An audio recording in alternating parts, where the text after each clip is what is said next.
I like that you have this topic up here because I have no idea what to say about it, really. So I mean, that's exactly why I put it up here. So basically, the backstory.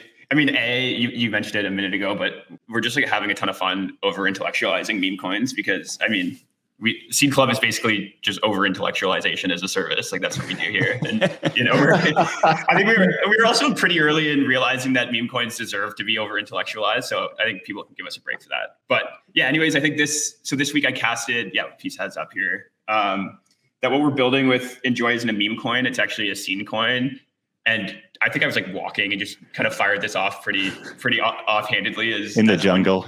As one in the jungle, as one does. And then, Jess, you really liked it and started testing the language out a bit more in the wild. And I think it's been getting a nice reception. So just kind of wanted to create some space to tease the idea out a bit more here. So I think like the core insight that I think I was kind of playing off of was just, realizing, and it's likely obvious, but that not all meme coins are alike, or what we call meme coins right now is actually, we're probably using it to describe too broad of a surface area. And I think like a really obvious initial distinction potentially to make is between, meme coins and what we're starting to call scene coins. So meme coins are the vast majority of what, you see if you scroll like Deck Screen or anything. So DOGE, PEPE, PopCat, Bowden, these things that derive their value from the attention that exists on the underlying. Just label it, just mentioning his bags. Just mentioning my bag. Actually, I only own 2 of those 4. So, creating space for other people. But so they're cultural prediction markets. They're a bet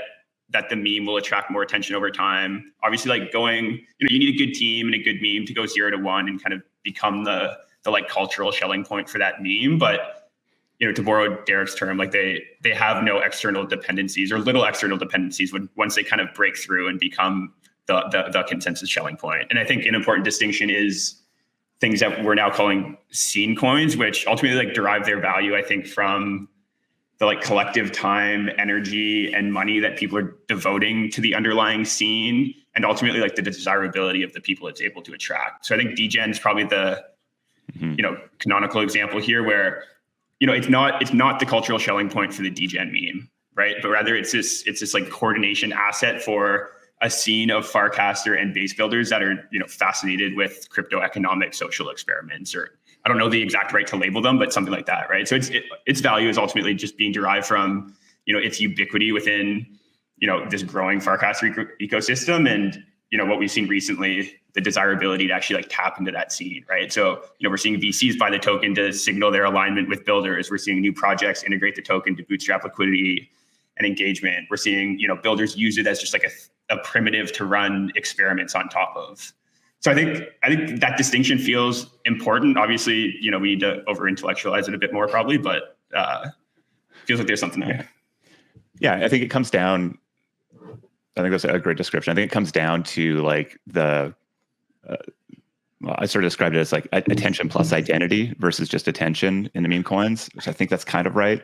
And then really like the approach of how you go launch one of these things and how you grow them is very different, right? So like I described, like launching a meme coin is the smart way to go do it is to launch it quietly and small, get the cabal involved and kind of run it up. And it's really like this price chart that's driving attention, and the Schelling point is really, or I think you call it consensus meme coins, right? It's really like probably a measure of liquidity and holder numbers and like what that price chart is doing. And I think it's contrasted to like DEGEN, which I think like the brilliance of that project is this sort of being very abundant in the distribution and being thoughtful about how that distribution happens, right? So it started with an airdrop to get an initial group of people interested, and it was pretty focused, a couple thousand people or less.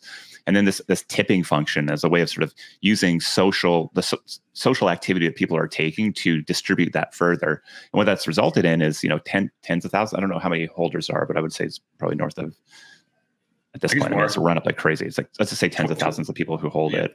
And now there's like this group of people that are doing things that other people want to tap into. And so this integration point, I think we talked about Dracula integrating it last week, and we're kind of flagging, hey, that's actually a pretty meaningful thing.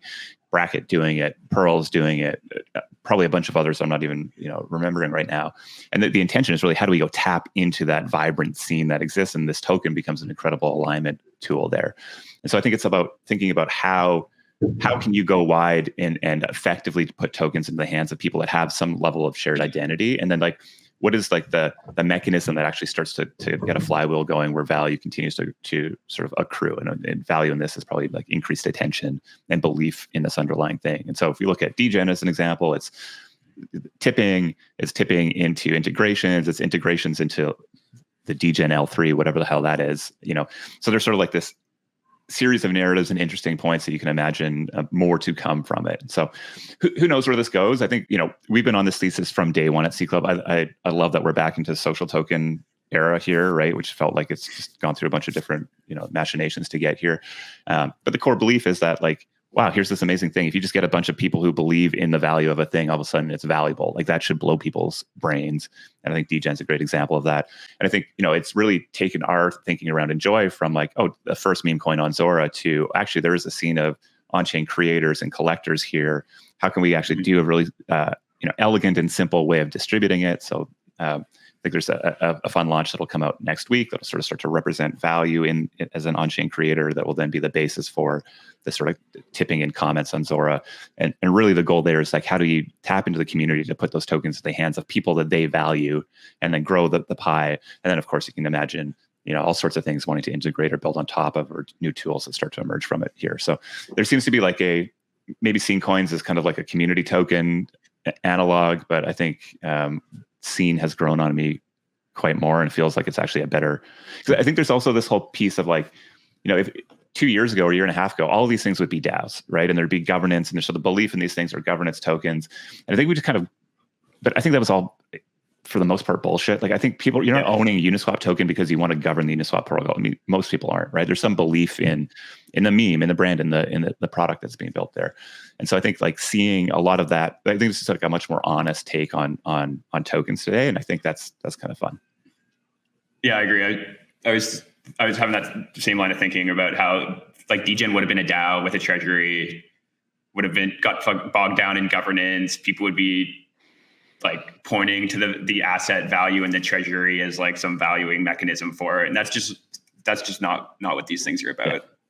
I think it's ushering in an era of moving away from sort of scarcity. I think governance value equals scarcity around the token. You need to be thoughtful about who holds these things, and into one where there's more of a less preciousness, more abundance, more about broader distributions.